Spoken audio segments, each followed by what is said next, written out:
we all face, that we find ourselves in difficult times. Number one, it's a difficult time in the world right now. Different situations, circumstances are affecting us all. No matter what walk of life you're in, we all got our own case of struggles. We all have our course of challenges. We all have our course of opposition that we all have to face. So I need you to acknowledge that that's a posture that we find ourselves in. We find ourselves have to manage debt, financial situations, spiritual situations, physically, overworked, stretched, pushed to the brink of what we think we can stand. What we think we can stand.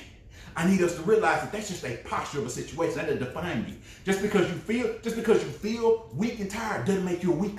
Just because you feel that you're disconnected and uncomfortable doesn't mean that you're disconnected from anything. That means, if anything, it might mean you're growing. Just because you don't feel comfortable in the process of being shifted by the winds of change and possibility that you have to go forward in, let me remind you something. Let me remind each and every one of you, first and foremost, in the process of doing that thing I'm always saying, transform into the next best version of yourself. You're going to get comfortable being uncomfortable first and foremost. I need you to get comfortable with the winds of change. Get comfortable with the process of having to shed the skin of who you were and step into the possibilities of the realm of who you can be. I need us all to step into a greater possibility of seeing ourselves, beyond the current circumstances that we face. Because just because you find yourself in a downtrodden situation, just because you find yourself disconnected, just because you find yourself hurt, doesn't mean you're wounded, doesn't mean you're weary, doesn't mean you're done. What I'm saying is the situation that you find yourself in does not, and cannot define you. Just because you find yourself hurt, just because you find yourself feeling weak, just because you find yourself feeling mentally tired, fatigued, does not mean you are done. That means you are tired, you are exhausted. You've done the best you can where you are, what you have. But